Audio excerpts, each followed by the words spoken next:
And thank you for tuning in to another episode of NCIA's Cannabis Industry Voice on Cannabis Radio. I'm your host, Bethany Moore. I'm the Director of Communications at the National Cannabis Industry Association.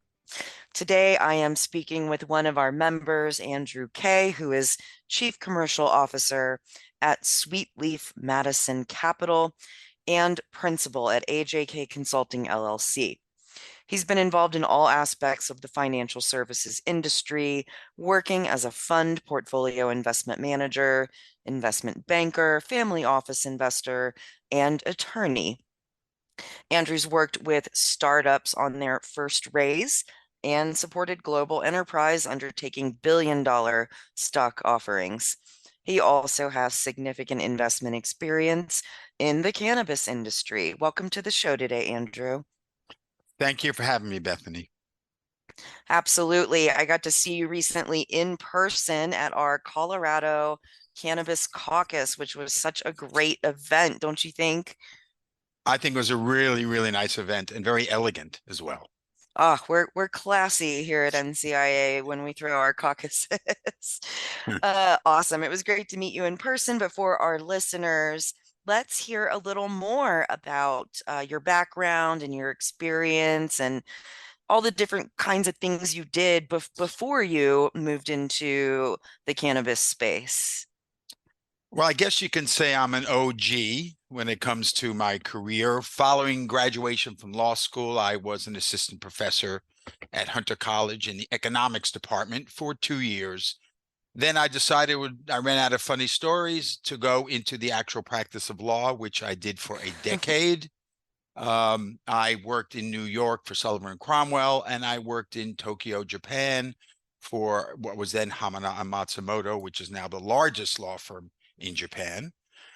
Following that decade, I moved on to my next segment of my work, which was an investment banker. I was in the New York office of what was then Nico Securities for a decade. Ended up as senior vice president doing cross-border transactions, financings, and actually focusing on the tech center principally. Then I moved to the portfolio management side for another decade in New York with Madison Capital Management, and I did investments across the cap stack in mezzanine and debt primarily, with some equity. And finally, I actually ended up with a family office for 2 years. So I think you can say that I have had exposure to virtually every area of finance in both law, portfolio management, and in investment banking. I'm guessing you're really good with numbers and you're good at math. I would say I'm not. I'm really sort of a process, and I'm a transactional individual whose job it is to get deals done. Got it. All right. Well, thanks for breaking that down. Absolutely some very interesting experience that you bring to a newer industry, the cannabis industry. It started as just a movement when I was an activist, and now we actually have a flourishing industry in dozens of states across the country. So how did you end up moving into all that very formal investment oversight financial services industry world into the cannabis industry? And you mentioned you're a little bit of an OG, so I'd love to hear more about how we like to call your relationship with the cannabis plant. Well, I guess a good place to start is when I was about 13 years old, and I actually went to Woodstock with my parents. Oh my goodness. And well, you might ask, why would my parents go to Woodstock? And I think the prevailing theory is that they went there to pick my older sister up and remove her from the concert. However, Oh, however, we ended up, of course, staying there for a while. Then the rain began, and I think my mother and my father decided it was time for us to leave. So that kind of puts me in the OG category, I'd say. Um, and I've been a social consumer of cannabis since my teenage years. Um, and actually, I decided to go into the cannabis business in 2016. I had decided I had kind of moved on from some of my prior gigs, and I decided to act as an intern chief operating officer at a New York cannabis investment fund. At that time, 2016, I attended a conference at NYU Law School where I'd gone, which was about cannabis investing. And at that meeting were the who's who of New York finance. Goldman Sachs, Skadden Arps, Sullivan and Cromwell. And it dawned on me that cannabis had become legit and that I would be in the business long term.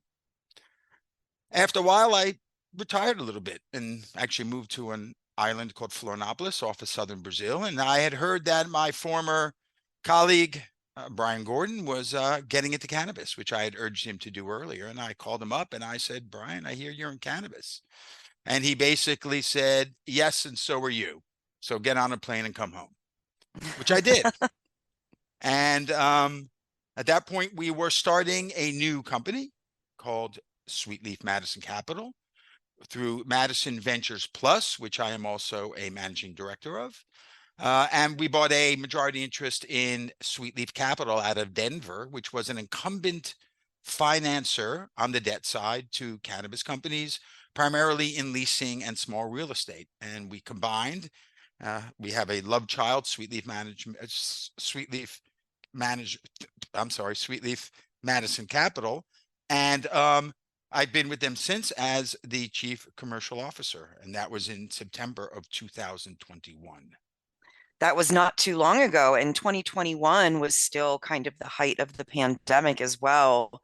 Um, so, I mean, a lot of good timing there for when we had a lot of downtime, I suppose, right? We did. We were working remotely. I am actually resident in New York City. Our offices are in West Palm Beach and Denver, Colorado, and I am, I suppose, the capital markets guy, considering that I'm in New York City where a lot of capital flows. So I'm conveniently located for the purposes of our business, which is lending to the cannabis industry.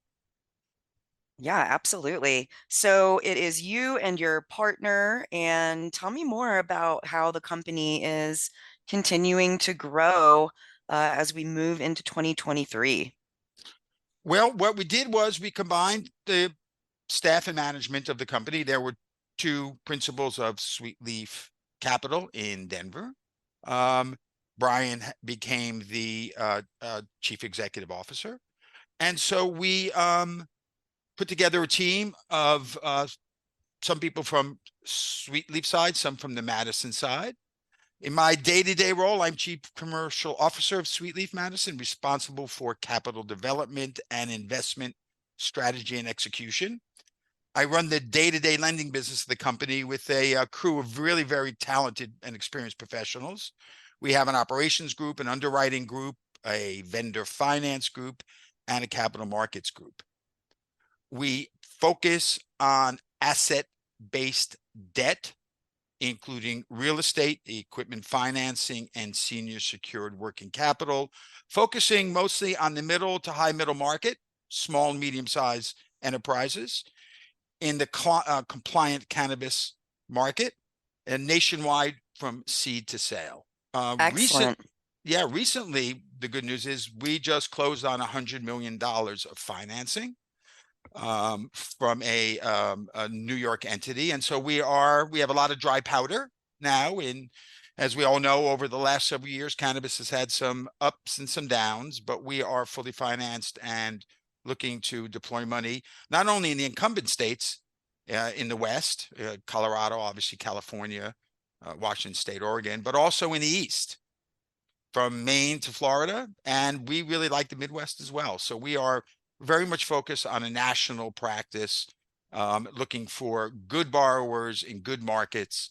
And we will provide what I call whole enterprise solutions to help them raise debt, which is non-dilutive, which means that the owners get to keep their ownership interest in the company while they are able to finance their acquisition of assets or based upon existing real estate. Gotcha. Wow, that's great. And yes, I mean, we are continuing to legalize and roll out licenses in more and more states every year, it seems. And we're continuing our industry social event series in some of those states that you mentioned. We will be in Miami, Florida on April 12th, Portland, Oregon on April 19th, and we'll be in New York City. We'll be in your hometown there on April 27th, plus Chicago, Detroit, and then Oklahoma City, Oklahoma. So NCIA will certainly be hosting these very valuable networking receptions that we host in the evening just for industry professionals. NCIA members get complimentary access to those. And they're a really great time. Our events team just does a great job putting together a really nice event for the cannabis industry to connect and mix and mingle and continue to build community. And Well, on that note, let's take our first commercial break, and then we'll come back and dive into more of some of the challenges of financing in the cannabis industry. So stay tuned, everyone. We will be right back.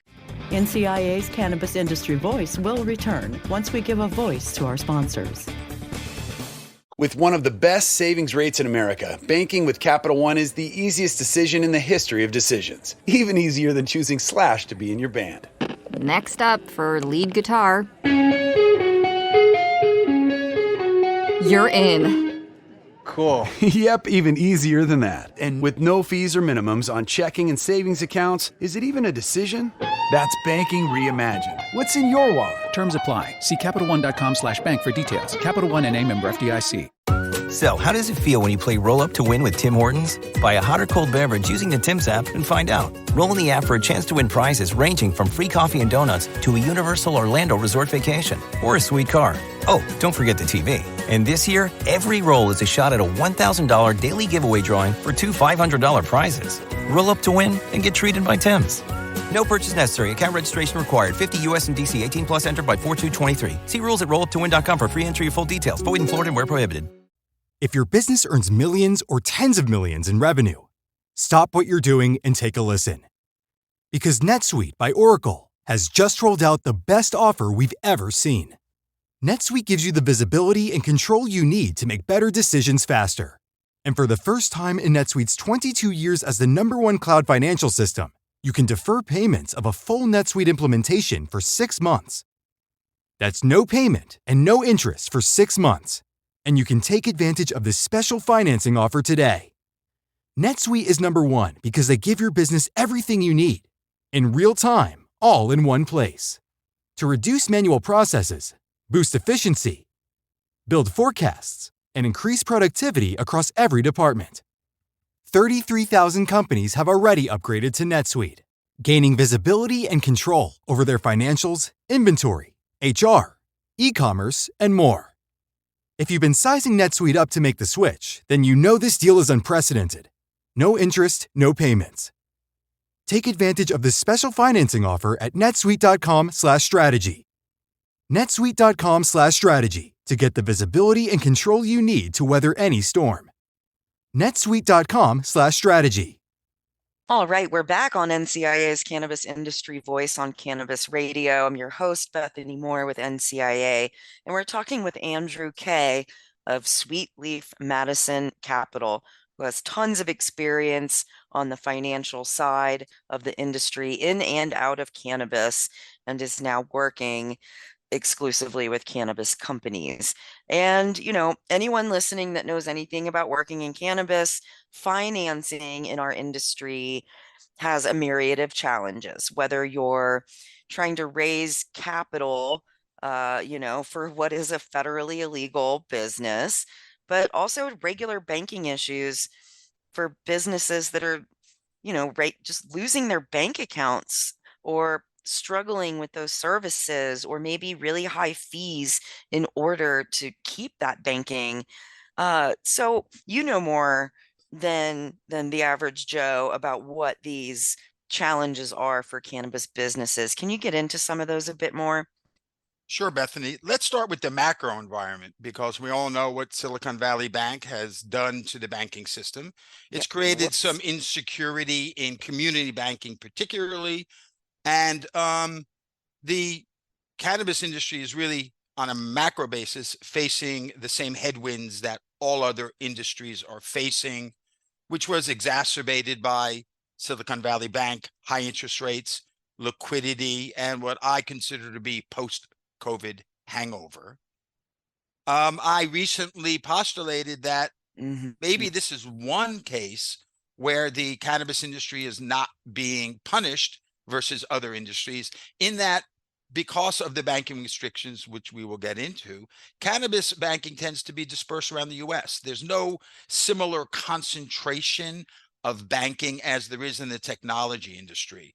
So for once, cannabis was not the target of the banking industry. But cannabis companies still need to search far and wide for banking services, bank accounts, loans, controlled accounts, you name it. It is a more limited universe of banking alternatives for the cannabis industry. But there are other financial problems and challenges for cannabis. One would be the tax code, Section 280E, which every cannabis investor and operator knows about. Really, it penalizes cannabis because of its Schedule 1 aspect from deducting selling general and administrative expenses, which results in really outsized taxation of the industry, Right. as much as 70% for certain cannabis participants in the cannabis market. It also distorts the financial condition of cannabis companies in really adverse ways. You have to really look at a cannabis balance sheet and profit and loss and do some interpretation of it to see what if the tax rate were lower. So it's hard to go apples to apples and oranges to oranges when it is cannabis versus non-cannabis businesses, and I've done both. So it is a real challenge that is faced by the industry. And you even see on some of the large public MSOs, which report publicly, that there are that they use the taxation. They basically withhold federal taxes as a low cost alternative. Real quickly, there is also issues of access to credit cards. There is difficult in getting third party services like legal and accounting. So there's a lot of obstacles that the cannabis business faces that is not faced by other businesses. Right. Yes, we're working on all these things in the long term. It's a long game for sure. I mean, this industry is definitely challenging, but it is also, exciting to work in it. But the challenges definitely keep us on our toes. I mean, each state is operating independently due to the federal status. We don't have interstate commerce yet. But let's talk a bit about how federal legalization, which, all of us feel is, going to happen sooner rather than later. How would federal legalization impact how companies, how states are operating in addition to it would solve this cannabis banking crisis if federal legalization were to happen. But what else would we see? Well, first, I'd like to mention that non-bank lenders like Sweet Leaf Madison Capital do provide capital to the industry, notwithstanding the banking restrictions, because we are what we would call a non-bank bank. So there are definitely alternatives out there. Hmm. In cannabis, each state really is like a sovereign nation. Each city is like a sovereign nation. It's very hard to because of these restrictions. And as John F. Kennedy said in 1962, most people in cannabis don't do it because it's easy. We do it because it's hard. Federal normalization would be really game changer. Access to banking, elimination of 280E, interstate commerce, all those things would really aid the industry in growth across state lines. There has been attempts to decriminalize, if you will, cannabis. There's the Safe Banking Act has been kicking around Congress for a number of years now, which would basically take cannabis off Schedule 1 and allow normalization of banking opportunity for cannabis. The Biden administration recently signed the Medical Marijuana and Cannabinoid Research Act, which basically allows research into cannabis because medicinal applications have been impeded because of lack of ability to do free investigation of the plant. Right. But I know that the Biden administration did not allow the District of Columbia to go recreational or adult use. And the states, notwithstanding federalization, are likely to try to put up some barriers. The number one reason states have decriminalized cannabis is for tax revenue, not for individual freedom. And so it is likely that, notwithstanding the ending of the prohibition and the use of interstate commerce, that there's going to be some state impediments. Look at alcohol in terms of there are dry counties, there are counties where there's limited number of licenses. So I would say that, notwithstanding that federalization, there still will be significant state impediments to true interstate commerce. Just to keep things interesting, right? Yes, just to keep them interesting. Before we take our second commercial break, one of the states that have recently legalized and are beginning to roll out licenses is where you're currently sitting right now in New York State. What are your thoughts about how that rollout of licenses and opening of businesses and opening of the cannabis market is going? And, any pros and cons about how that's happening? I think it's recognized that New York has done a kind of not a very good job. I would say that we more have an altered state of mind than a New York state of mind in the Empire State. We've had 2 years of legalization of the plant, and yet there's 70 licenses issued and only a handful of retail open. So we have all this cannabis being grown legally upstate New York, principally, and nowhere to go. So everyone's dressed up and the party hasn't started. So there's plastic bags sitting in freezers all over the state waiting for have access to retail. I do think that notwithstanding that, the tourism market is a big draw in New York. New York's expected to have similar sales to California. And so I think the downstate area will solve it if they solve the number one problem, and that's unlicensed, unregulated cannabis sales. Within 10 blocks of my apartment, there's probably 6 or 7 or 8 places one can go to buy cannabis. So unless New York starts enforcing those laws, the compliant legal market will have a challenge. Also, the way New York did it is they divided the market rather than having an integrated vertical market into segments: cultivation, processing, retail, micro, distribution, which makes it more difficult to actually make sufficient money to cover overhead and costs. So it's a tough market. And I think the issue of social equity, they did the right thing in the wrong way. Rather than having some of the big MSOs and some of the operators make money, get tax revenue, and take that tax revenue, make a fund for social equity, they are giving licenses on the retail to social equity first, and it's very difficult for those groups to raise money. That's true. Absolutely. Okay. Well, thanks for breaking that down. New York definitely did things a little bit differently than some other states. So we'll have to see how that laundry comes out on the other side. Let's take our last commercial break here, and then we'll come back and begin to wrap up our conversation with Andrew of Sweet Leaf Madison Capital.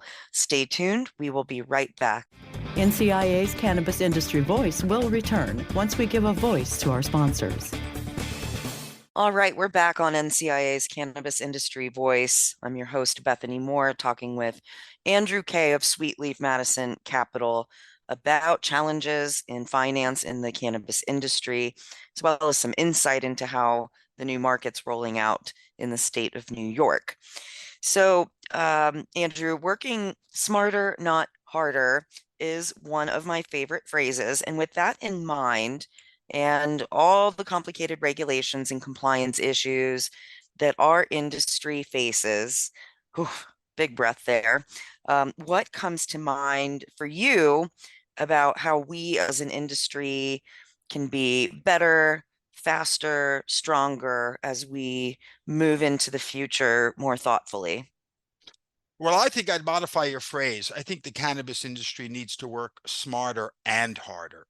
One Fair. area of possibility is issues of automation. You know, in 1913, Henry Ford discovered the ability to lower the cost of manufacturing through automation. And I think that the cannabis industry already is and will accelerate automation as a hedge against lower commodity prices.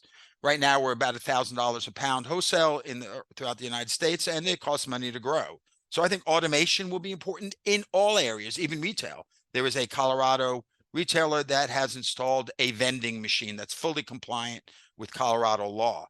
So I think that's very important. Number two is I think that the industry needs to stay closer to the consumer. You know, I think the race to higher THC is a mistake. We see what I call social dosing or microdosing in other areas of drug consumption. And I think we're going to see it increasingly in cannabis, where people just don't want high intensity cannabis, but want moderate or even low intensity cannabis. I think it'll look more like the beer industry over time. We'll have some big national brands, and then we'll have local specialty and craft brands. So I think that there'll be a differentiation in the market between different kinds of consumer choice. And remember, it's called weed for a reason. And the reason is it's not hard to grow fundamentally. It's hard to grow high quality processing. You know, sake is not just rice and water. It's brewed. So there's an element of looking towards feeding the consumer's needs. I'm very optimistic, very optimistic. We have to remember that cannabis is only 10 years young. People are still being incarcerated in the US for cannabis possession. You have to look down the road. You can't look right in front of the windshield and make determinations of what the industry is going to be and what it's going to look like.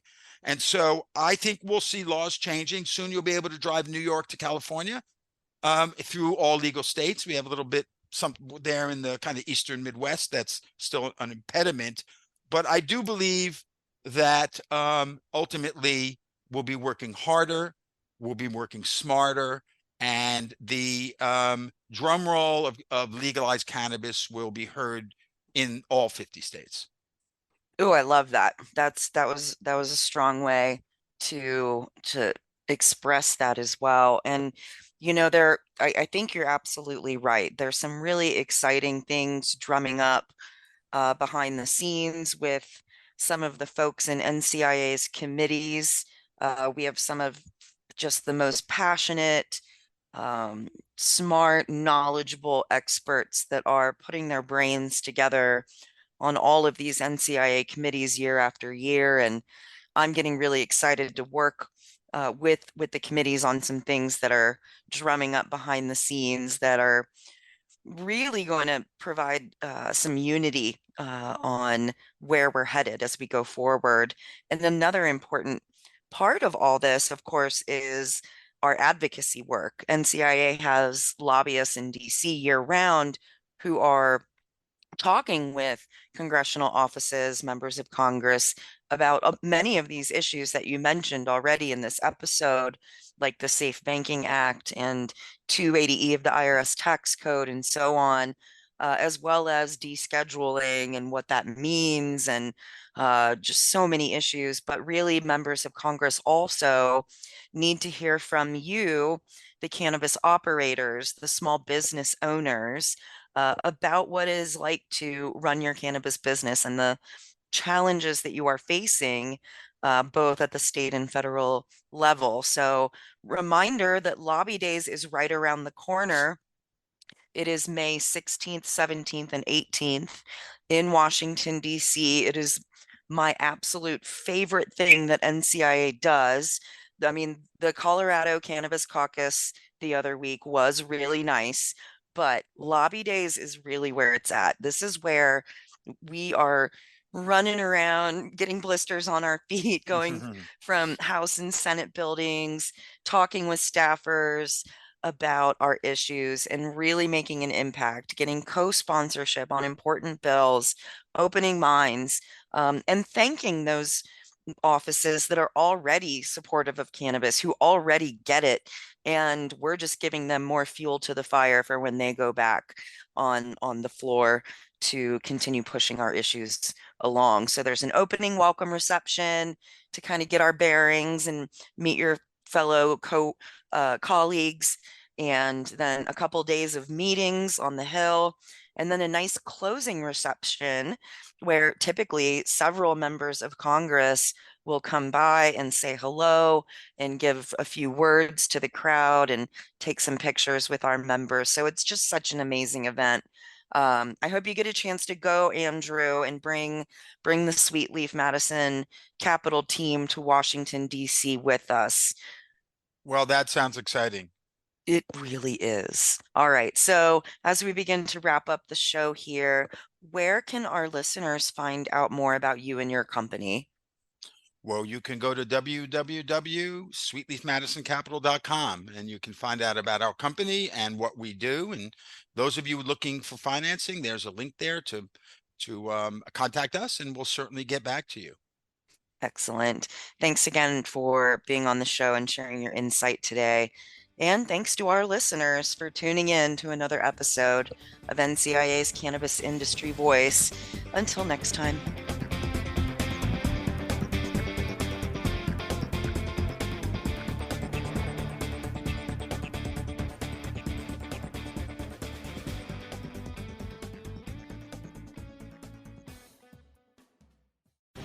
The opinions expressed on this CannabisRadio.com program are those of the guests and hosts and do not necessarily reflect those of the staff and management of CannabisRadio.com. Any rebroadcast, republication, or retransmission of this program without proper consent is prohibited. Welcome to BreezeLine, where you'll say, "Ta-ta, T-Mobile," because we've got more reliable home internet that's a whole lot faster. In fact, 10 times faster. No, seriously, because we have real internet backed by our fiber-powered network. And T-Mobile, well, they just have a 5G cellular network. So act now to get superior home internet. Find your perfect speed with prices starting at just $19.99 a month for 24 months. Terms and conditions apply. Go to breezeline.com to learn more. He's kind and he's funny and he's also mustachioed. He solves all your problems by the end of every episode. TV Dad. Everyone loves TV Dad. TV Dad. Unlike a real dad, he never hollers. And he tells you how Progressive can save you lots of dollars. Listen to your TV Dad. Switch to Progressive and you could save hundreds. Progressive Casualty Insurance Company and Affiliates. Potential savings will vary.